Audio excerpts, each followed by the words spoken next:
मेरे प्रिय मित्रों, नमस्कार। फ्रेंड्स, आज मैं आप सबसे जीडीपी में तेज़ी से गिरावट का अर्थ क्या है इस विषय पर बात करने जा रहा हूं। अभी अभी राष्ट्रीय सांख्यिकी कार्यालय ने अपने अखबारों में पढ़ा होगा, हमारे सकल घरेलू उत्पाद के ताज़े ताज़े आंकड़े पेश किए हैं और ये आंकड़े हमारे दूसरी तिमाही के हैं। और उन आंकड़ों के ज़रिए ये बताया गया है कि दूसरी तिमाही में, देखिए मैं कह रहा हूँ दूसरी तिमाही में, तो दूसरी तिमाही का मतलब क्या है बताइए। दूसरी तिमाही का मतलब क्या है? इस तिमाही में हमारी जो अर्थव्यवस्था की वृद्धि दर है वह गिरकर केवल 5.4% रह गई है, जबकि उम्मीद की जा रही थी कि यह कम से कम 7% तो होगी ही। तो फ्रेंड्स, हम इन आंकड़ों के जरिए हम जो भी हमारे सामने आंकड़े आए हैं, हम दो बातें देखेंगे। नंबर एक, इनका अर्थ क्या है। दूसरा, हम इसके माध्यम से अर्थव्यवस्था को भी समझने की कोशिश करेंगे। और सच पूछिए तो अर्थव्यवस्था के साथ साथ हम अर्थशास्त्र को भी समझने की कोशिश करेंगे। यहाँ आंकड़े बताना मेरा पर्पज़ नहीं है, क्योंकि ये आंकड़े परीक्षा में सीधे सीधे आपके काम आने वाले नहीं हैं, बल्कि सच तो ये है कि इन आंकड़ों के ज़रिए, अर्थशास्त्र के ज़रिए हम कुछ बताने जा रहे हैं। और साथ ही साथ हम इस बात की भी चर्चा करने जा रहे हैं कि इस तरीके से आपको सिविल सर्विस एग्जामिनेशन की तैयारी करनी चाहिए, क्योंकि तैयारी का सिस्टम जानना दोस्तों बहुत ज़्यादा ज़रूरी है।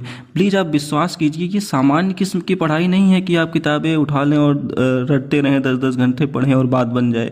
नहीं, आप 5-6-7 घंटे ही पढ़ेंगे। एक साल इसे आप दे दीजिए, लेकिन आप इसे एक सही तरीके से दे दीजिए तो आपके लिए समय पर्याप्त है और आपको सफल होने से कोई रोक नहीं पाएगा। लेकिन आपके सामने ये हो सकता है कि संकट हो कि वह सही तरीका क्या है। बीच बीच में जब भी मुझे अवसर मिलेगा मैं उस सही तरीके को बताने की कोशिश करता हूँ। आइए तो इसे अब इसी रूप में देखते हैं। देखिए, मैंने कहा दूसरी तिमाही, आपके दिमाग में कौंध जाना चाहिए। अगर दूसरी तिमाही शब्द आप पढ़ रहे हैं तो उसका मतलब किस पीरियड से है, कौन सा ड्यूरेशन है। आप जानते हैं कि हमारा जो फाइनेंशियल ईयर की शुरुआत होती है वह अप्रैल से होती है।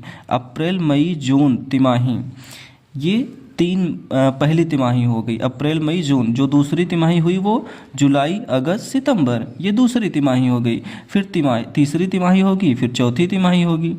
चौथी तिमाही का मतलब पूरा साल कंप्लीट हो जाएगा। तो हमेशा 3-3 महीनों की स्थितियों पर आंकड़े जारी किए जाते हैं, ताकि सरकार को जो भी अपनी नीतियों में परिवर्तन करना हो, नई नीतियां लानी हो, तो वो लेकर आ जाए। तो सबसे जो चिंताजनक बात है, जिससे सच पूछिए पूरे देश के माथे पर चिंताजनक लकीरें पैदा करती हैं, वो ये है कि हमारे दूसरी तिमाही में जो वृद्धि दर है वो घटकर 5.4% मात्र रह गई। जबकि आपको मालूम है कि अगर हमें दुनिया की तीसरी सबसे बड़ी अर्थव्यवस्था बननी है तो 10% की वृद्धि दर होनी चाहिए, जो थोड़ा सा मुश्किल है, काफ़ी मुश्किल है।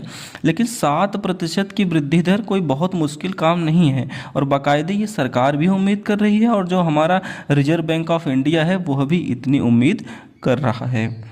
और रिजर्व बैंक ने तो पूरे साल भर के लिए 7.2% का अनुमान लगाया हुआ है। अब उसमें अगर सेकेंड तिमाही में घटकर 5.4% हो गई है तो ये सबके लिए बहुत अधिक चिंता की बात है। अब दोस्तों, चूँकि मैं आप दोस्तों पढ़ने का तरीका बताने जा रहा हूँ, तो इसलिए मैं उन आंकड़ों पर आ रहा हूँ जिनके माध्यम से आप अर्थशास्त्र को समझ सकते हैं और अर्थव्यवस्था को समझ सकते हैं। साथ ही साथ अगर आपकी तैयारी हो गई है तो आप उसे रिवाइज भी कर सकते हैं। अब देखिए, जो आंकड़े आए हैं उन आंकड़ों में कौन सी बात कही जा रही है। जो सबसे बुरी जो स्थिति हुई है वह हुई है विनिर्माण और निर्माण क्षेत्र की। मैंने दोनों शब्दों का प्रयोग किया है, विनिर्माण और निर्माण क्षेत्र। क्या आप जानते हैं इन दोनों में क्या अंतर है, विनिर्माण और निर्माण क्षेत्र? अगर आप नहीं जानते हैं और इस चैप्टर को आप पढ़ करके पूरा कर चुके हैं, इसका मतलब है कि आपकी तैयारी में खामी है, और केवल खामी ही नहीं बल्कि बहुत ज़बरदस्त खामी है। इसे आपको समझना होगा। जब हम कहते हैं कि विनिर्माण क्षेत्र, तो विनिर्माण क्षेत्र का मतलब होता है कि मैन्युफैक्चरिंग सेक्टर, या आप कह लीजिए औद्योगिक उत्पादन। जहां कच्चे माल से उपभोग करने योग्य वस्तुएं तैयार की जाती हैं और इनके जो उत्पादन की प्रक्रिया जो होती है वो थोड़ी सी जटिल होती है। अर्थव्यवस्था में ये हमारे द्वितीयक क्षेत्र कहलाता है, सेकेंडरी सेक्टर। तो औद्योगिक उत्पादन, मैन्युफैक्चरिंग सेक्टर, और आप जो जानते हैं जो हमारे सकल घरेलू उत्पाद में जो सकल घरेलू उत्पाद में जो मैन्युफैक्चरिंग सेक्टर का बहुत बड़ा जो है वो योगदान है, और सबसे बड़ा योगदान विनिर्माण क्षेत्र का ही है। इस विनिर्माण क्षेत्र का की देखिए स्थिति क्या रही है। विनिर्माण क्षेत्र की जो वृद्धि दर है इस दूसरी तिमाही में घटकर मात्र 2.2% रह गई है। तो सवाल उठता है कि हम चिंतित क्यों हैं? चिंतित इसलिए हैं कि अगर हम पिछले साल की दूसरी तिमाही के आंकड़े लें, आपको तुलना तो उसी से करना होगा। अगर हम दूसरी तिमाही के आंकड़े लें तो उसमें इसकी वृद्धि दर 14.3% थी, यानी कि 14% से 2.2% रह जाना क्या शो कर रहा है? इसका मतलब है कि हमारा औद्योगिक उत्पादन घट रहा है। औद्योगिक उत्पादन घट रहा है, इसका मतलब है कि उद्योगों में रोजगार की स्थिति कम हो रही है, क्योंकि औद्योगिक वस्तुएं लोग खरीद ही नहीं रहे हैं। खरीद क्यों नहीं रहे हैं? क्योंकि उनके पास खरीदने के लिए पैसा नहीं है। खरीदने के लिए पैसा क्यों नहीं है? तो 3 कारण हो सकते हैं। उनके पास रोजगार नहीं है, अगर रोजगार है भी तो इस बीच में महंगाई इतनी ज़्यादा बढ़ गई है कि वो केवल आवश्यक वस्तुओं पर ही खर्च कर पा रहे हैं।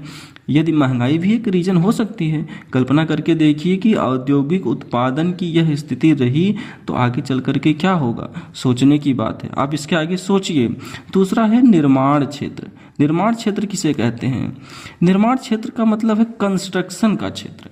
सड़कें बन रही हैं, निर्माण क्षेत्र। बांध बन रहे हैं, निर्माण क्षेत्र। बिल्डिंग्स बन रही हैं, निर्माण क्षेत्र।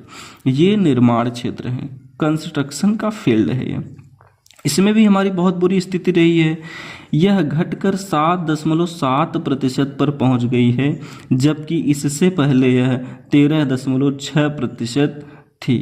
13.6% थी, यानी कि आधी रह गई है।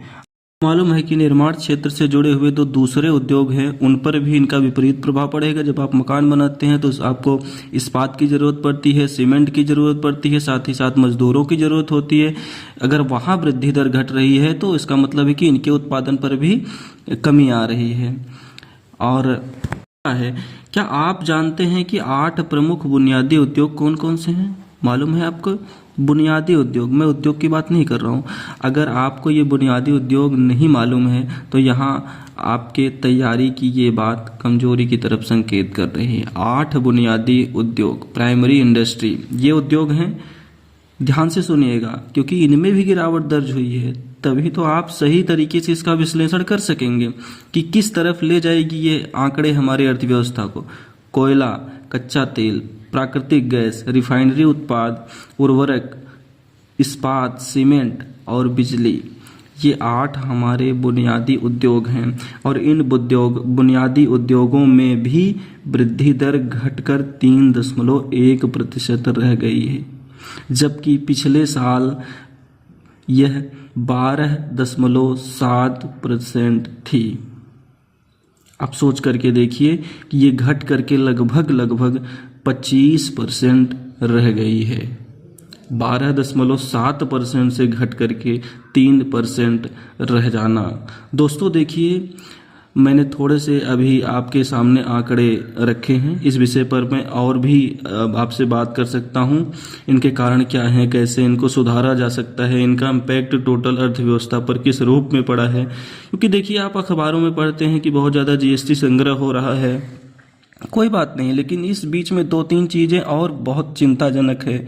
नंबर 1, जो सरकारी व्यय है बहुत कम हो गया है, जिसे हम पूंजीगत व्यय कहते हैं। अगर पूंजीगत व्यय बहुत कम हो जाएगा तो सीधी सी बात है, तो जो रोजगार की स्थिति है वो कम हो जाएगी। अभी जो शुरू के 7 महीने निकले हैं उसमें जो सरकार ने आवंटन किया था वह केवल 42% ही खर्च हो पाया, खर्च ही नहीं कर पाई सरकार। तो सरकार पैसा नहीं ला रही है मार्केट में, तो रोजगार कहाँ से मिलेंगे? तो पूंजी व्यय में जब वृद्धि की जाती है तो रोजगार के अवसर पैदा होते हैं, तो लोगों के पास क्रय शक्ति आती है, तब वो सामान खरीदते हैं।